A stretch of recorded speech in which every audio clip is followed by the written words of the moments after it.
I'm European Iberian, so it'd be in my interest to agree with Darwin if I wanted to self-aggrandize as he did.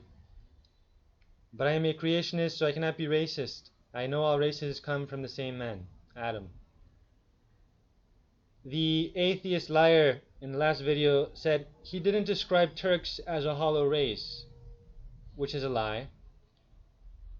And then he goes on to say, he said that the Caucasian race had beaten the Turkish hollow. Exactly. He was talking about races and then referred to the Turkish race. So right after denying that he referred to the Turks as a hollow race, he gives proof that he referred to the Turks as a hollow race. Because after mentioning the Caucasian races, he referred to the Turkish, as in the Turkish race context, and he called them hollow. So he did call the Turks a hollow race. This is how blind the atheist is. He even includes the proof for how he's wrong in the same paragraph. So according to Cambridge, an anti-creationist establishment, Darwin had correspondence with some guy in 1881 where Darwin said, "Remember what risk the nations of Europe ran not so many centuries ago of being overwhelmed by the Turks, and how ridiculous such an idea now is. The more civilized so-called Caucasian races have beaten the Turkish hollow in the struggle for existence." So he made it about races, Caucasian races, and then referred to Turks. Hence, it is a reference to the Turkish race, and he called that race hollow. He called them empty and weak and pathetic. He called a race empty, weak, and pathetic, which proves he was a racist. And Turks are white, in many of them anyway.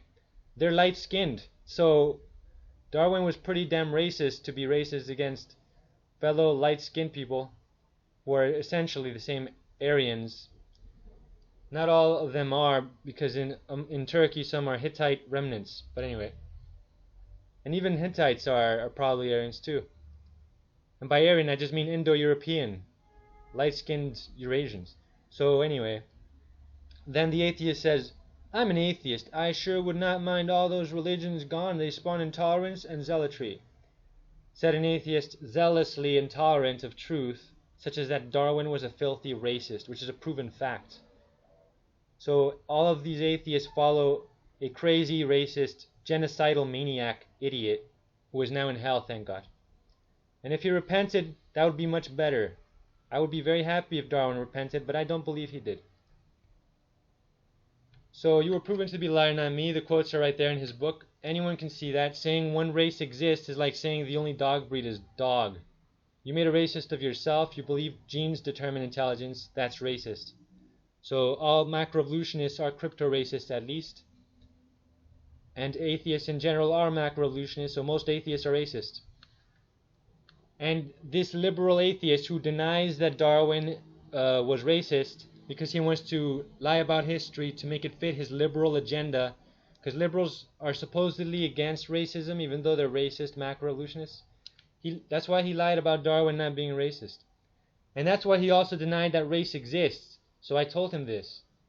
If there's just one race, that's as irrational as saying there's only one breed, dog. If you can't tell the difference between a Chihuahua and a Mastiff, you are blind. If you cannot tell the difference between a Chinese man and a black man, you are blind. Here is hypocrite Hitchens preaching against racists while being one. "The one thing that the racist can never manage is anything like discrimination. He is indiscriminate by definition." And did I mention we come from subhuman Africans? Genes determine intellect. Genes vary by race. Hypocrite Dawkins preaching against racists while being one. "Segregation has no place in the education system." And did I mention we come from subhuman Africans? Genes determine intellect. Genes vary by race. Black and white IQ distributions. I don't believe in IQ, I'm just showing how it's racist. IQ isn't scientific because the test questions are not determined by the scientific method, but by whim. Subjectivity is the opposite of scientificness. Imbecile Quest is also ironically stupid because it uses a one-size-fits-all approach when everyone is different. What a hunter in a jungle needs is not the same as a New York lawyer. Duh. IQ tests familiarity with formula and trivia, not intelligence per se, which is why the Far East, where parents sacrifice their kids' youth for studying trivia to get money later, are the best at that. Memorization, parroting. Here is IQ across nations. And as you can see, atheist China and atheistic Japan and South Korea and Taiwan and Singapore are the leaders in intelligence supposedly.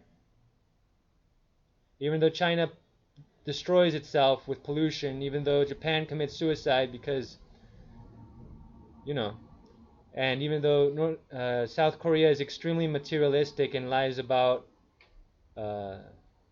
how they look because it's the surgery capital of the world in Seoul, isn't it? How smart can they be when they do these things? No, they're not smarter than people in the Congo just because they can regurgitate trivia that people in the Congo don't need to know. People in the Congo need to know how to hunt or fish or farm. They don't need to know E equals MC squared or whatever. They don't need that. It would be stupid if they studied that because in their world they don't need it. You people take out of context. IQ is ironically retarded. So here's the chart that politically correct atheists don't want to cover because it shows that IQ is racist.